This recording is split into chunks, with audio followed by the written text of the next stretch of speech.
المياه داخل الوطن العربي. معانا الدكتورة مها كمال سليم والدكتورة ابتهال يوسف. طبعا النهارده قدمتم اوراق بحث للمؤتمر. عايزين نقول معانا الدكتورة ابتهال الاول.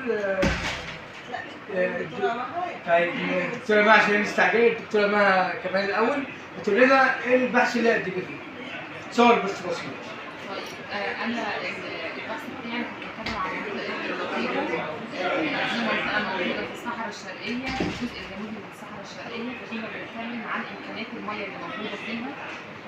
المنطقه دي موجوده عند مصب احد الاوديه الكبيره اللي موجوده في الصحراء الشرقيه وهو وادي القرن. المنطقه دي فيها امكانيات واعده جدا للتنميه.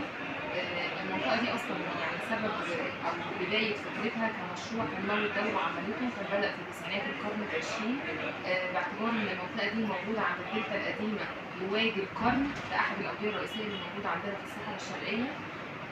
ففكروا ازاي ان هم يوطنوا قبائل العبردة اللي موجودين في الصحراء الشرقيه. احنا عارفين القبائل دي متنقله من مكان لمكان، مفيش ليها مكان ثابت، فهم كانوا محاوله لتوطين قبائل العبردة اللي موجوده في المكان ده. فبدا مشروع قريه اللقيطه من خلال ان هم حفروا 5 ابار وبداوا ان هم يدوا لكل حد من البدو اللي موجودين هناك 7.5 فدان، وبداوا ينشئوا ليه منزل يكون خاص بيه.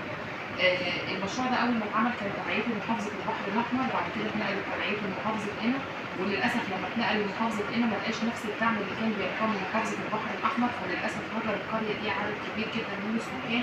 ولما رحناها في الوقت الحالي يعني في 2020 قبل ما اناقش الدكتوراه، فالمنطقه كانت شبه خاليه من السكان، اعداد محدوده بس من القبائل اللي هي البدو اللي موجودين هناك، وتم سرقه مكانات الرفع اللي كانت موجوده في المنطقه.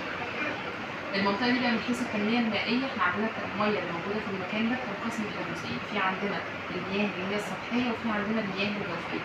المياه الجوفيه انا عندي المنطقه دي التتابع الرسوبي اللي موجود فيها السمك بتاعه بيصل الى 1200 متر، فبيدي فرصه للمياه دي الجوفيه ان هي تتكون، بالاضافه الى ان الصخور اللي موجوده تحت الصخور بتاعت الزمن الرابع اللي هي الرواسب اللي هي المفتته، في عندي حاجه اسمها اللي هي صخور الحجر الرملي النوبي. فمعروف ان الرمله لما بتدلق عليها شويه ميه بتلاقيها ان هي بتبدا تتسرب وبتبدا ان هي تتكون في الايه فعشان كده في عندنا ميه جوفيه في النطاق ده، بالاضافه الى ان المنطقه دي هي منطقه التقاء ل3 اوديه رئيسيه، هي وادي الحمامات في الشمال ووادي زيتون ووادي الوحش. بالنسبه للمياه اللي هي السطحيه تتمثل في ميه السيول، طبعا هي مصدر محدود ما نقدرش ان انا اعتمد على عمليه التنميه بشكل كبير لان هي كميات موجوده، لان احنا هنا في النطاق اللي احنا عايشين فيه في المناطق الريفيه الجافه، يعني نضرب في فتره كبيره عارفه بيكون في عندي مطر، فالتغذيه بتاعت الخزان الجوفي اللي موجوده، وكمان الجريانات السيليه اللي بتحصل اللي هي بتمثل لي المياه السطحيه اللي موجوده عندي في الحوض، هي برضه بتحصل كل فتره زمنيه طويله. لما درسنا المياه السطحيه اللي موجوده بدانا ان احنا من خلال تقنيات الجيوماتكس قدرنا ان احنا نبدا ان احنا نعمل نمذجه هيدرولوجيه للمنطقه دي، وبدانا ان احنا نطلع منحنيات التصرف اللي موجوده عندنا في منطقه اللقيطه. ووجدنا ان احنا عند ريتيرن بيريود 25 سنه، يعني كميه السيول اللي ممكن تيجي لتغذي المنطقه دي وتبدا تعمل جريان سطح هتكون كميه 12.5 مليون. كل ما تبدا تزيد فتره العود كل ما تزيد كميه الميه. اخذنا عينات من الميه الجوفيه اللي موجوده في المنطقه دي وبدانا ان احنا نحللها، ووجدنا ان الميه دي صالحه بنسبه كبيره لانواع مختلفه من المحاصيل، واقدر ان انا استخدمها من مختلف انواع الاراضي الاسرائيليه.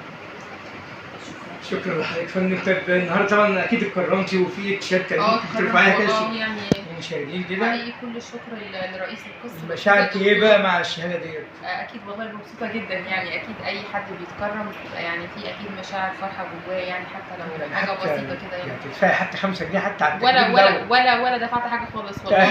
فحقيقي كل الشكر للدكتور سامح رئيس القسم المقرر شخصيه محترمه جدا يعني دكتور رضا ودكتور بهاء، فحقيقي كل الشكر ليهم والشكر لمعالي العميد الداعم للمؤتمر ورئيس الجامعه دكتور محمد سامح. الراديو صوت الجيل وجريده جواب تعبير مصر. شكرا والله. الناظر الاستاذ زينب محمود عبد الله يعني بيهنوكم بهذا التكريم. اهلا وسهلا بحضراتكم والله، وبنشكر حضراتكم على التغطيه والتواجد معانا من اول اليوم، ان شاء الله مكملين معانا لاخر اليوم. شكرا لحضرتك يا فندم.